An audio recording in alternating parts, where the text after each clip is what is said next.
Hey, sports parents, if we haven't met, my name is Jonathan Carone, and I'm the host of the show. Today, I've got a conversation for you that I really hope you find as interesting as I did. Back in the summer of 2025, I was introduced to a Canadian organization called Sportball. They started 30 years ago with the idea to use sports not only as physical development, but also as social and emotional development as well. So for this week's episode, I invited on Sportball's Vice President, Jason DeRocha. Coach Jay has spent the last 20 years in nearly every level of Sportball, coaching, mentoring, and training leaders. His work focuses on physical literacy, multi-sport development, and the belief that how we coach matters just as much as what we teach. Jason's also a children's author and storyteller, bringing together sport, play, and social emotional learning to help kids build confidence and a lifelong love of movement. But before we get to my conversation with Jason, we're going to share a couple resources with you to pay the bills around here, and then his interview will be on the other side of this quick ad break. Hey, sports parents, if your kids are hitting those puberty years, you know how smelly it can get after practice or a game. That is where Play Pits comes in, an all-natural, toxic-free deodorant made for us by a mom. My kids tried it and immediately started fighting over which scent they got to keep. With clean ingredients and scents like lemon, orange and peppermint, or lavender, Play Pits keeps the whole family smelling fresh and #funk-free all day long. Grab yours at playpits.com and use code HSP15 for 15% off your first order, or find it online at Target, Amazon, or Walmart. Here's to healthy kids and better smelling rides home thanks to Play Pits.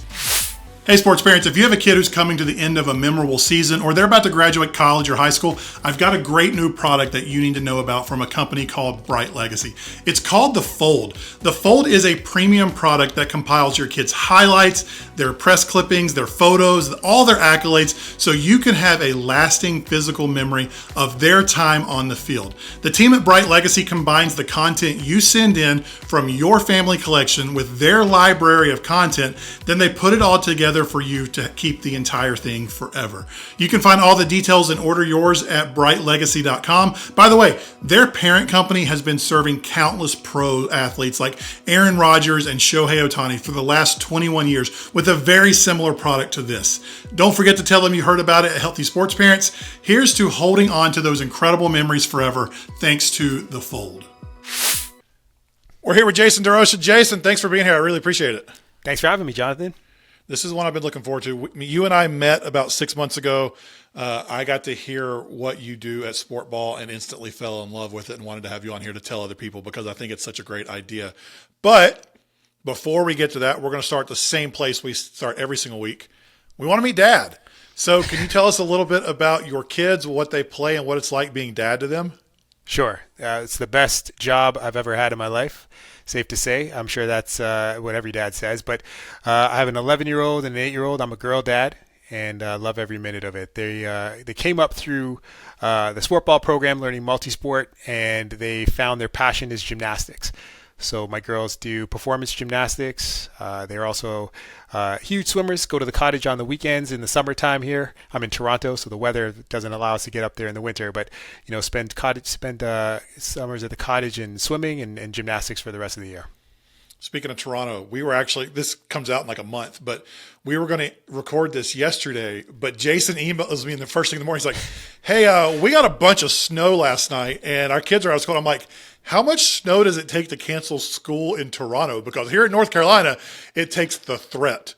And so we were talking about that, like, would you say 40 centimeters? Yeah, 40 centimeters canceled it. And I mean, they were closing school boards down that never closed down. I think that the school board that my children are at, the last time they closed down was probably a decade ago. So it was a big one. Mine closed down in December. And I guarantee you, by the time this comes out, I think in March. By the time this comes out, I guarantee you we will have at least 4 or 5 snow days, but we will maybe have an inch of snow. Maybe, totally. Because it just, that's just welcome to living in the South. Yeah, I was going to say, my kids woke up like they won the lottery. Snow day was huge for them. So it was a busy house yesterday, and I appreciate you making the accommodation for us to reschedule to today. Absolutely. All right, let's get into this because this is one I want to talk about.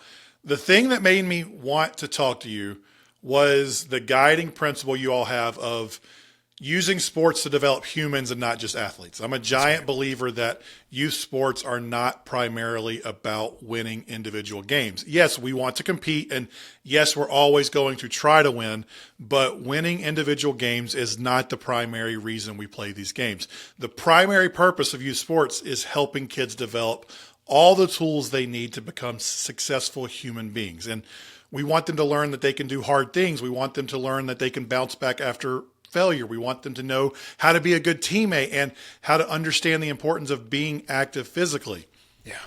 Every kid's going to play their last game, usually between 11 and 16, but every kid grows up to be an adult. And if we can use these silly little games to help them learn what they need to do to be successful in life, then ultimately we've won regardless of what the scoreboard says at the end of the game. Yes, sir. That's my core message. Everyone listening to this has heard me say that before. In your terms, in what you do, how do you view using sport as a training ground for life? It's a great question. Sport is a safe place to do hard things, right? Life has some real consequences in it, but when you're playing sports, kids can be challenged. They can fail. They can put forth the effort. They can recover. What a wonderful, safe place to do it where the stakes are relatively low. I think that every experience that I've ever had in real life was supported by some experience that I had playing sports growing up. So that's how I would view it. Yeah, I mean, it's in the moment, these failures feel gigantic. They do. But looking back as a 39-year-old now, none of it mattered. Like none of it had a long-term negative impact. So there were some memories, but other than that, like I don't remember a ton of wins. I don't remember a ton of losses, but I remember the things that happened along the way that helped me learn how to be a human. And we can use like scouts, we can use dance, we can use gymnastics, we can use all these different things. We're just choosing to use sports because they're fun. 100% correct. I just wrote an article about this on LinkedIn. Growing up, I came from humble beginnings. My folks were immigrants to this country, and they had to work really hard to get a couple of nickels on. And so what they registered me for was not organized sports. It was like those life skills types of. So I had to go learn how to swim, and being in Canada, you have to learn how to skate and defend yourself. I took some karate classes, but organized sports wasn't a thing for me back then. And my uncle was really my first coach that I've ever had. And the one thing that he focused on was just the fun of the game, like develop a passion for it. He talked trash, the good kind that, you can know the difference between being insulted and having fun and not taking yourself too seriously. And, those positive associations with sport at that young age allowed me to have the confidence to try and to fail. And I think, that serves you for the rest of your life.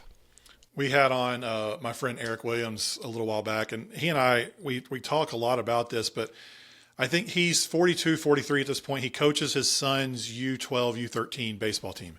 And he says right now his sole goal is helping his son love it so much that when he grows out of baseball and switches over to old man softball, that Eric can still be playing and get to play with his son because both of them love it so much. I love that. Isn't that like I might not play adult soccer when my kids get there, but I want my kids to love the game so much that if they go to college, they're wanting to play intramurals. Yeah. If when they have kids, they love their experience so much that they want to coach their kids growing up. Like that's the goal. That's the goal. That is it. And I mean, I have a lot of friends who don't have a lot of positive associations with sport that played, when they were younger, and they don't want to go throw the football around or shoot some baskets or anything like that. There was not, it's funny, like the impact that happens at such a young age, critical age, really can have an impact on you as an adult, which you're not even conscious of. And I feel for those folks. And it makes me, in my profession as a dad, it makes me very conscious of making sure my kids understand the value of sports, but also to have some really positive associations with it. And really it all starts with just having fun. I have this theory that one of the reasons it's so hard to get coaches in today's youth sports world is because so many adults didn't have good coaches growing up. Yeah. Yes, like dealing with parents sucks. Like that's the worst part of coaching in youth sports. Yes. But what I have seen is so many of the better youth sports coaches are people who they don't have the time either. They're exhausted at the end of the day, but they had a good coach growing up and they want to give that experience to the next generation of kids. And I just think about like, if we can create a great environment for our kids, one of the things I wrote in the Healthy Sports Parents book that I'm working on. Actually by this point, I've probably told people the title. So it's called Youth Sports Aren't About Winning. But one of the things I wrote in that is when we signed our kids up for sports for the first time, no one gave us a guide for how to do this. But if we get it right, then our kids won't need a guide because they'll have our example. And that's exactly right. I just picture what we could do for for our grandkids if we get this right and set the right standard and the right environment for our kids today. Totally. I think a lot of parents go in with the expectation around, how well does this coach understand that sport and the skills associated with that sport, and have they played it at a competitive level, and what have they achieved in that sport? Less so on, I wonder how this coach is going to make my son or daughter feel. I wonder whether or not they're going to make them feel welcome and feel confident and give them the opportunity to succeed and build that trust. Because those are the elements. That's what we look for when we hire a coach at Sportball. The first thing that we're thinking about is not their sports background, although we want them to be passionate about sports and physical play. We want to know how well they can connect with a child. Do they make that child feel welcome in a space where they're experiencing things for the very first time? Being around other peers, being with a coach maybe for the first time, other parents watching them. There's pressures that obviously come from those types of social experiences. We want to know that coach has the ability to navigate that. And something as simple as, Jonathan, what their behavior is when they first meet a child.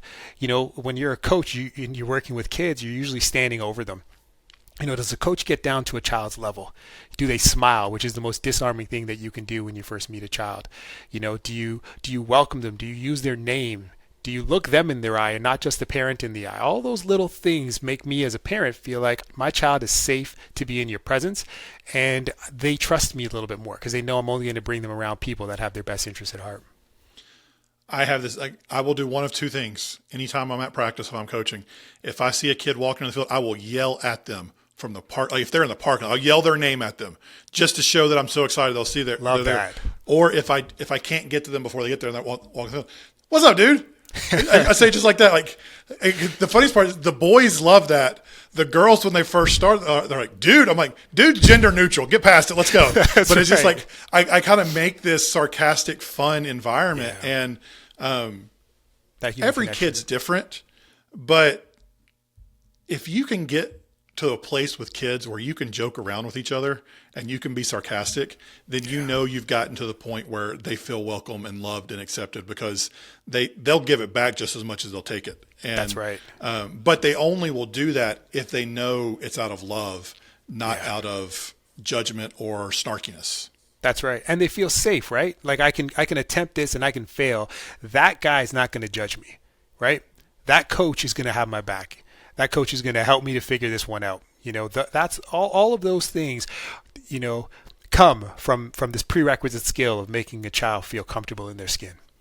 I said this with, it's an episode that comes out in a couple weeks with Dr. Caitlin Okamoto from the U.S. Soccer Foundation. And what I love about sport is that it brings together people from every background. And it's one of the last places in our society that does that. And when you care for kids, like I coach youth soccer. I am Ted Lasso. Like I know enough soccer to know what I'm doing. I know some tactics. I can't teach footwork for crap. Like I can teach you where to go, what to do. I can teach you big picture, but I'm going to encourage you. I'm like, that's just the way I coach. I'm like, there are people who can coach the game of soccer 1,000 times better than I can. But I have a neighbor who has diametrically opposed political beliefs from me, who we've had hard conversations about those beliefs with each other. And we see the world differently. But she loves me coaching her son because of the way I care for him. Yeah. And I think about youth sports on the sidelines, from coaches, from parents, from like all the different aspects of this. It's like, can we be the people who represent the humanity of these kids? Who we might disagree with every other parent on our sidelines on 1,000 different things in our lives. But can we treat these kids so well that that person over there who has a diametrically opposed belief about religion, politics, whatever, they want to be around me because I treat their kids so well? Yes. And as a coach, can I treat every kid that way so that even if once we leave this parking lot, we might not get along, but while we're here in this gym, in this rink, on this field, I'm going to love your kid. Yeah. So youth sports can be that bridge for us to build a relationship together. Yeah. Well said. I mean, not even when you meet parents at the rink. I mean, some of my own close personal friends and I see the world differently. Even my wife and I sometimes see the world differently. But when it comes to the kids, you're absolutely right. You have to agree on a certain set of principles, and then you all have to work together to create that environment for that child. Children, they either bother your calm or they borrow your calm or they borrow your chaos. And they can figure that out very quickly by the way that you react. So you want to be that stable force in their life. You want to be able to say that regardless of what the outcome is, here's kind of the ground rules. Here's the rules of engagement, and we're all on the same page. And not to say that you're not going to come to, you're not going to butt heads or come to a disagreement on an outcome, or even sometimes even the process. But you have to show up feeling like I can come to the table and I can have a conversation with even the people that I disagree with, because at the end of the day, kids are always watching. Those kids that we're trying to mentor are always watching us. And I did a reel the other day where I said that the way we talk about our kids' teammates is the way our kids are going to think other parents talk about them. Yeah. And the way that we talk about their coaches is how they're going to think other people talk about them when they're in a leadership position. So sure. I said that in like 75 seconds because I had to be concise on a reel.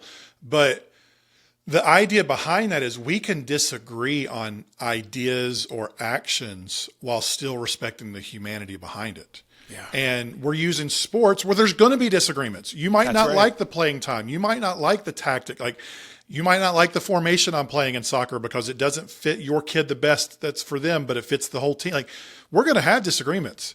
But can we have disagreements while honoring the humanity of the person? And can we have disagreements in a way that leads our kid in a way to model for them how we respectfully disagree with others? 100% correct. I always laugh because parents, we want all these positive experiences for our kids. We want the outcome, but we sometimes forget that children learn what they live. And you have to model the types of behaviors if you want those types of outcomes. You can't have one without the other. And so I think you put it very well. I think that we all have a responsibility to conduct ourselves in the same way. You can't say, do as I say, but not as I do. No, they got it. You have to do as you say. Starts there. Yeah, so much more is caught than taught, and that's just one of the things that it's such a cheesy saying. It's a cliche, but it's a cliche because it's true. Yeah, that's right. That's exactly right. All right, I want to switch to Sportball for a second because what I'm about to tell you is one of my favorite things I've ever told anybody. I was insanely skeptical of Sportball when I was first introduced to it. And most people are. Yeah, I went on your website. I got a DM from the social directors, and hey, we'd love to tell you more about this because I've been talking about Rec League. And I go on the website, I'm like, I don't know about this. Like, you guys have classes for kids that are 16 months old. And 16 months. Like, for me, with the systems that we have, I was skeptical because it felt like a money grab. Because when I see any program for kids under the age of like 4 or 5, I immediately think money grab. And for reference, like, the reason for that is the American Association of Pediatrics doesn't suggest kids start playing team sports until the age of 6. So when you and I talked, I asked you directly, and I told you I was skeptical of it, and your answer won me over. So for anyone listening who's wondering, when do I start my kids in sports? If they have younger ones, what do I do? Can you tell us why Sportball starts their classes so young and the approach that you use for those young kids? And when I'm talking about young kids, I'm talking like pre-elementary age. That's right. Yeah, so I think that the best way for me to put this, it's not so much about when they start, it's how they start. And I think that's what we specialize in. And we can start them in the most incredible way as young as 16 months. Now, we actually see, we started when this was 30 years that Sportball's been in the game. And we started with kids as young as 4 and 5 years old. And then we thought to ourselves, what is actually taking place here? Are we teaching kids sports skills so they can go play pickup basketball or go on the, hit the links? No. What we're doing is we are teaching children physical literacy, social literacy. We're using sport as a conduit to teach you gross motor, social, and physical development. That's ultimately what we're doing. And we're doing it in the most positive way possible. We're building the relationship with parent and child in a safe environment. And so what age would you want to expose a child to that? So for us, we went from 4 to 5. We started at 3, then we went down to 3. And we thought that went very well. And we saw parents came in and said, listen, I have a 2-year-old at home who has so much energy and loves to kick a ball and would just love to be out here with me. I said, all right, well, let's try a parent and child class that starts as young as 2. And we tested the waters with it. And a lot of what we did was trial and error, because you can't have all the answers right out of the gates, especially when you're working with kids at that age. You also have to make sure that not only do you have a curriculum that's appropriate, but you have to train your coaches with the right class management strategy so that they can engage a child at that stage and ensure that it's developmentally appropriate. And what we thought was, if we start as young as 16 months, and we which is nuts, Jason. Which is nuts. I thought so too. And you know what? As a coach, I remember the first time the founder of Sportball, her name is Carmela Gelgor, she said to me, Jay, we're actually going to try a program for children 16 months. I said, well, I'm not going in there to do that. I don't know what that looks like. And I remember sitting on the sidelines, and she said, so what's developmentally appropriate at this age? She said, stories, puppets, bubbles, nursery rhymes. We're going to incorporate that into the Sportball class. And I can't sing for the life of me. I was young. I was in my 20s. And I remember sitting there shaking, watching Carmela out with the puppets and the bubbles and the stories.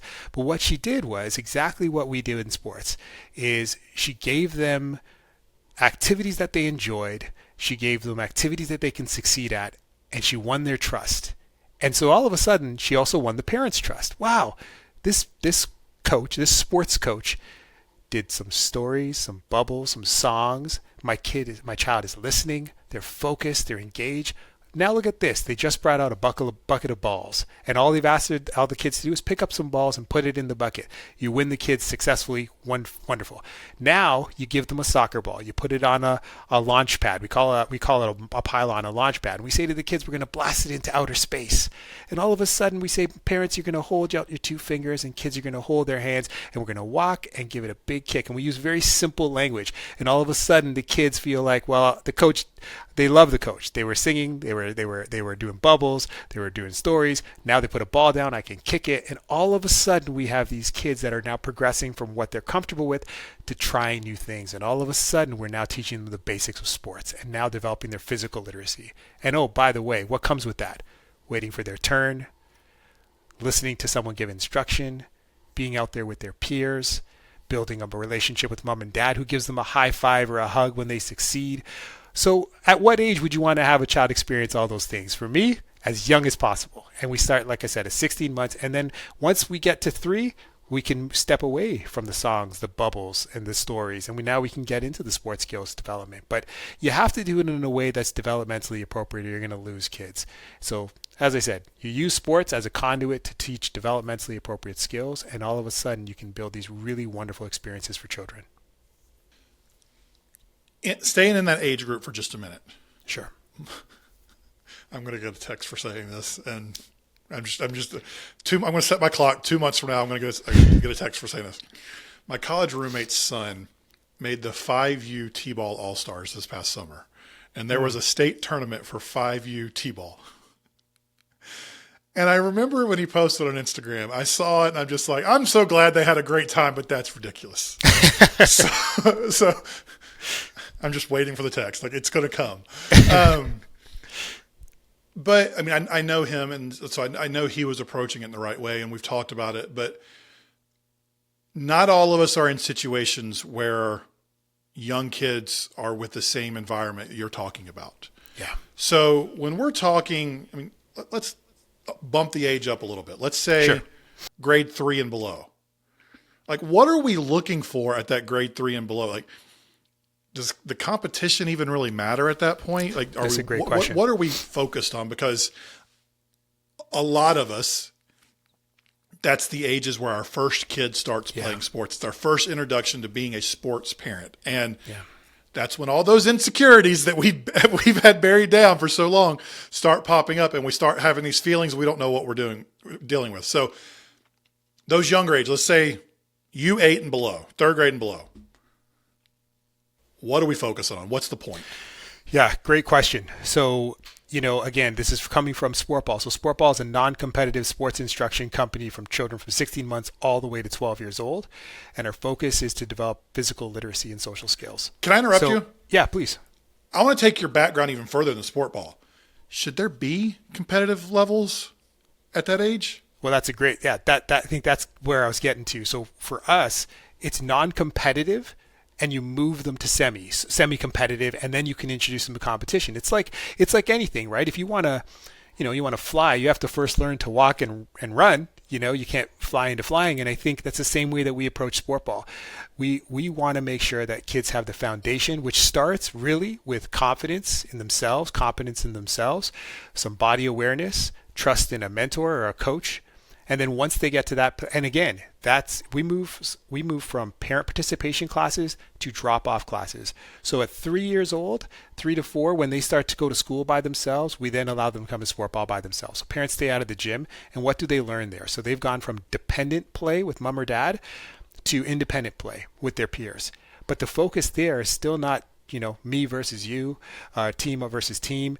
It's skill development. How do I dribble a soccer ball? How do I dribble a basketball? How do I throw a baseball? How do I catch a baseball? How do I run the bases? All of those things don't require it to be in a game situation where there's a win and lose outcome. So you develop the competence around those skill competencies around sport, and it's still non-competitive.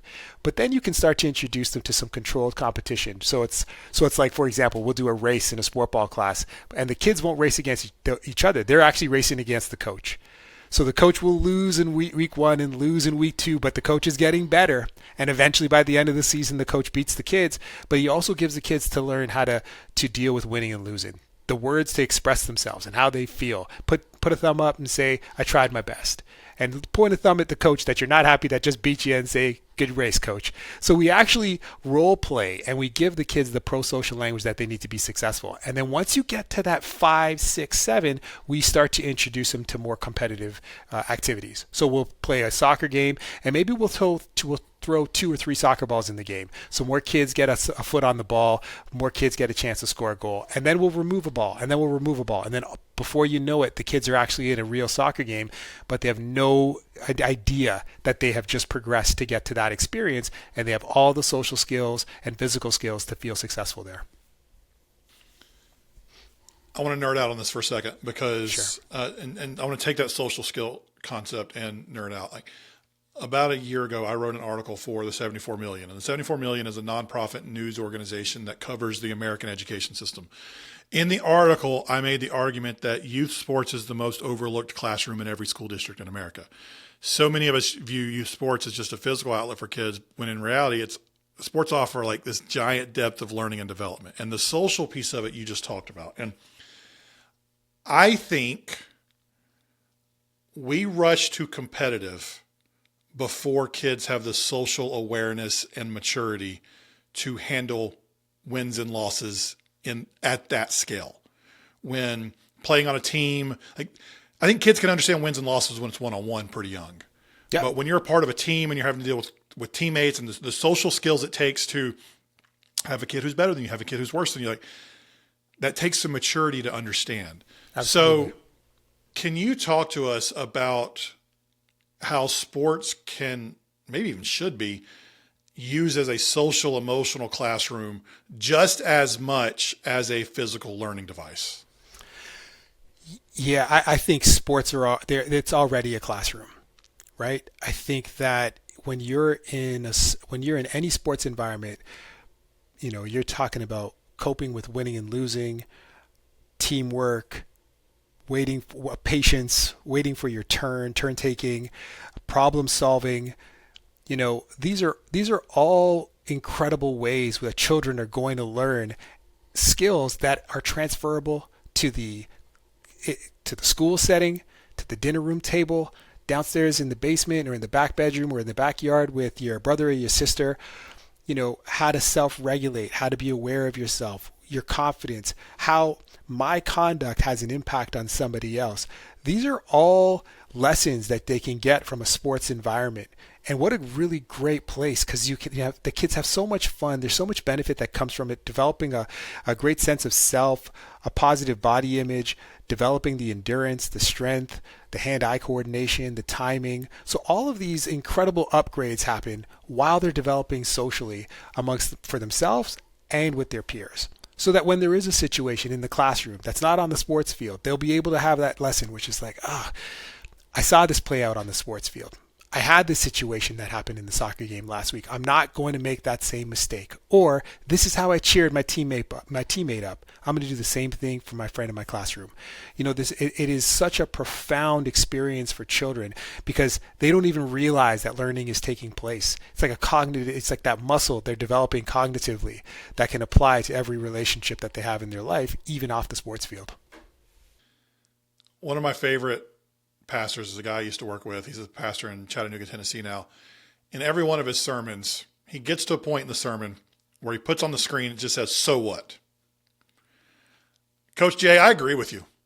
I agree with what you're saying. So what? I'm in an environment where the program I'm a part of doesn't value that the same way that you value. I get that sports are a social emotional development tool. I'm tracking with every single thing you said, but the other parents on my team and the administrators of the club I'm a part of, they're so results based that they don't even do this. So what does it look like to believe with what you're saying while existing in systems that push against that? How do we do that? It's a fair point because a lot of those systems reward outcome versus process. And I think as adults, it starts with us. You have to decide what matters more, the trophy or the character. And you have to structure the system. You can't wait for the fallout to happen. You can't wait for kids to burn out and say, I don't want to play sports anymore, or have parents fighting on the sidelines and coaching from the sidelines and laying into the kids and making the priority something other than having fun and showing up and giving it your best effort. We're so outcome driven. And if you think about it, what do you say when you give an encouraging advice to anybody that's in a difficult situation? You say to them, focus on what you can control, not what you can't control. Well, as adults, what is it that we can control? Well, we can control the systems and the regulations and the rule book and the playbook before the game's even played. So I think we have to come together and really decide what do we want our children to walk away with in terms of this experience. I think that's the ultimate question we need to ask ourselves in any sports experience. I played very competitive basketball and volleyball growing up. I used to sit in the dark by myself when I lost the game. I was a sore loser. And there's nothing wrong with that. I think that I was going to say, there's nothing wrong with feeling bad about a loss. Like that's a normal. We want our kids to be passionate enough that they feel after a loss. 100%. I think that helped to drive me to achieve lots of great things in my life. So don't rob children of feeling that way. In fact, I would reward the kids for feeling that way. That means they've tried their very, very best. But as adults, we have to provide the stability.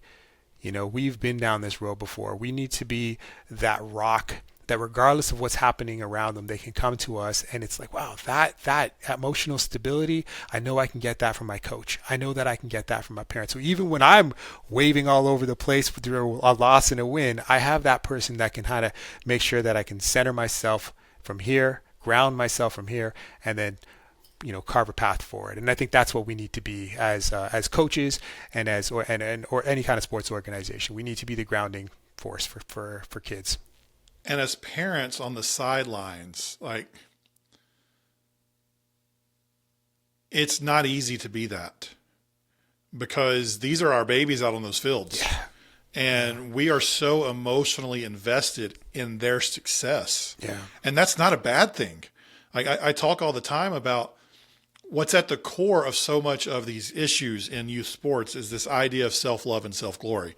Self-love being our desire to be liked, self-glory being our desire for other people to think we're good at what we do. So we want others to like us. We want others to think that we are good at being a parent. And so that's okay. But when we start getting that fulfillment out of our kids' results, then it goes to a place that it shouldn't. So it's like it just takes us recentering ourselves. That's right. And being aware that that's there so that we can show up in a better way. Yeah, well said. And also go easy on yourself, right? I'm not the perfect parent. I've been doing this for 20 years. I've been working with kids for 20 years. I obviously have my own. I fail all the time, all the time. But I think that there's no such thing as a perfect parent. What you want to be is a consistent parent. It's like working out. I try my best to work out every day, but there's going to be one of those days where I just don't feel like getting out of bed. I'm going to have those hard moments, and sometimes it's okay, but I try my best to show up each and every day because we know that discipline and consistency leads to the outcome that we all long for, that we all complain about and want and fight for. But all of that, in order to achieve those things, it's done in the quiet of consistency and discipline. And I think that's what we need to be for our children. All right, last two questions before we get you out of here. These are some of my favorite questions to ask every single week. Sure. What have I not asked you about that you think parents need to know the answer to? What have you not asked me about that okay, so I think the one is, I mentioned this a little bit earlier, is what do you want your child to get out of any experience that they're having? And I think that should really guide how you are a coach or a mentor or some form of stability for them in that moment. So if I, for example, sign my children up for gymnastics, what do I want to have my kids get out of that experience? For some of us, I want my kids shows that she has a talent. She wants to do this competitively. I am going to encourage her to do this competitively. And that means my expectations goes up. I'm going to push her harder. I'm going to make sure she's, doing what she needs to do. And if she makes a commitment, she better see it through. So, but that's what I set those expectations with my child.